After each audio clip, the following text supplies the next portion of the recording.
அம்பானி நானாகிறேன். இந்த இன்ப மகாராஜ பெற்ற புது ரோஜ எலிசபெத் ராணியின் பேத்தியே. தாயே தாயே மகளன வந்தாய், தந்தை சிந்தை நலமுற வந்தாய்.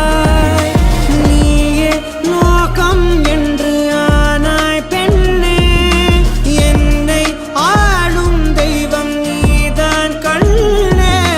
பெற்றது நானா இல்லை உன் மகனே நானம்மா.